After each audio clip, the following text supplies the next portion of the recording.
നമ്മളിന്ന് social media തുറന്നപ്പോൾ കോഴിക്കോട് ഗോവിന്ദാപുരം സ്വദേശി ദീപക് എന്ന് പറയുന്ന ചെറുപ്പക്കാരൻ ആത്മഹത്യ ചെയ്തു എന്നതിനെക്കുറിച്ചാണ് ഒട്ടുമിക്ക പോസ്റ്റുകളും നമ്മളിന്ന് കണ്ടു. അപ്പോൾ അത് ഒരു സ്ത്രീ, അതായത് യുവതിനെ കാണുന്നുള്ളൂ, പേര് കാണുന്നില്ല. ഞാൻ ഒരുപാട് പോസ്റ്റുകൾ തപ്പി, ആ നല്ല ചെറുപ്പക്കാരനാണെന്നാണ് എല്ലാവരും പറഞ്ഞു കേൾക്കുന്നത്.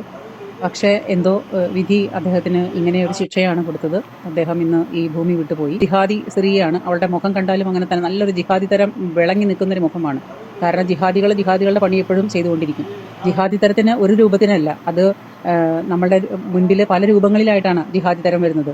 അതായത് നമ്മളുടെ ബിസിനസ് ജിഹാദുണ്ട്, ലവ് ജിഹാദുണ്ട്, പ്രോപ്പർട്ടി ജിഹാദുണ്ട്, അതുപോലെ സോഷ്യൽ മീഡിയ ജിഹാദ്. സംഘിണി ചാണകത്തെ കുറച്ച് ദിവസങ്ങൾക്ക് മുമ്പ് ഖലീൽ തങ്ങളെ പേടിയാണ്, കണ്ടാൽ പേടിയാകുന്ന രൂപമാണ് ഖലീൽ തങ്ങളെ എന്നൊക്കെ പറഞ്ഞ് വർഗീയവാദം പറഞ്ഞ് വന്ന ഈ കുലസ്ത്രീയെ നിങ്ങൾ ഓർക്കുന്നുണ്ടോ? ഈ സംഘിണി വീണ്ടും ദീപക്കിൻ്റെ ആത്മഹത്യയിലും വർഗീയത പറഞ്ഞു വന്നിട്ടുണ്ട്.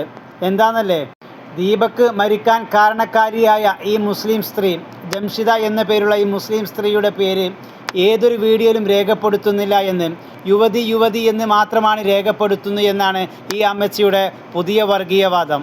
ഒന്നുകിൽ അമ്മച്ചിയുടെ കണ്ണ് അടിച്ചു പോയിട്ടുണ്ട്, അല്ലെങ്കിൽ കണ്ണിന് തിമിരം ബാധിച്ചിട്ടുണ്ട്. എല്ലാ വീഡിയോകളിലും ആ സ്ത്രീയുടെ പേരും അഡ്രസ്സും എല്ലാം രേഖപ്പെടുത്തുന്നുണ്ട്. പക്ഷെ അമ്മച്ചി ആ സ്ത്രീയുടെ പേര് ഏതൊരു വീഡിയോയിലും കണ്ടിട്ടുമില്ല, കേട്ടിട്ടുമില്ല. ഈ അമ്മച്ചി പറയുന്നത് ദീപക്ക് മരിക്കാൻ കാരണക്കാരി ഒരു മുസ്ലിം സ്ത്രീയാണ്, ജിഹാദിയാണ് എന്നാണ്. മോളെ അമ്മച്ചി, മൂദേവി, നീ കേട്ടോ, ഏറ്റവും കൂടുതൽ ഈ വിഷയത്തെക്കുറിച്ച് പ്രതികരിച്ചത് മുസ്ലിങ്ങൾ തന്നെയാണ്. അവിടെ ജാതിയും മതവും ഒന്നും ഞങ്ങൾ നോക്കിയിട്ടില്ല. പിന്നെ സംഘിണി മൂദേവി, ഇതുകൂടി കേൾക്കുക. ഈ കേസ് അന്വേഷിക്കുന്നത് ഫൗസി ഹബീബ് എന്ന ഒരു മുസ്ലിം സ്ത്രീയാണ്. ആ സ്ത്രീക്ക് പരമാവധി ശിക്ഷ ലഭിക്കാൻ വേണ്ടി ഏതറ്റം വരെയും പോകുമെന്നാണ് ഈ മുസ്ലിം സ്ത്രീയായ വക്കീൽ പറയുന്നത്. അതും ഈ മൂദേവി കാണുന്നില്ല, കേൾക്കുന്നില്ല.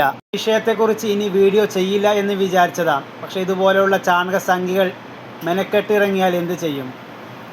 എനിക്ക് സ്നേഹപൂർവ്വം വിനയത്തോടെ പറയാനുള്ളത്, ഈ മരണത്തിൻ്റെ വിഷയത്തിലെങ്കിലും വർഗീയത പറയാതിരുന്നൂടെ? നാം ആ വീട്ടുകാരുടെ അവസ്ഥ ഒന്ന് ആലോചിച്ച് നോക്കുക. ആ ദീപക്കിൻ്റെ മക്കൾ, ഭാര്യ, അമ്മ, അച്ഛൻ, ഇവരുടെയൊക്കെ നൊമ്പരം നാം കാണുക. ആ അമ്മ ഇന്നലെ സോഷ്യൽ മീഡിയയിൽ നമ്മൾ കണ്ടു കഴിഞ്ഞു. ആ അമ്മയുടെ വിലാപം, എൻ്റെ മുത്തില്ലാതെ ഞാൻ എങ്ങനെ ജീവിക്കുമെന്ന ആ അമ്മയുടെ വിലാപം, അവരുടെയൊക്കെ മാനസികാവസ്ഥ.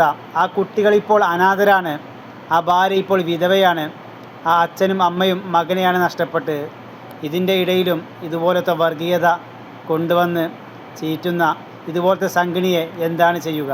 എന്തായാലും ഈ മുസ്ലിം സ്ത്രീക്ക് നിയമത്തിൻ്റെ പരമാവധി ശിക്ഷ കോടതി വിധിക്കട്ടെ എന്നാണ് ഞങ്ങളുടെയൊക്കെ ആഗ്രഹം. എന്നാലേ ആ നൊന്തുപറ്റ അമ്മയുടെ മനസ്സൊന്ന് സമാധാനമാവുകയുള്ളൂ.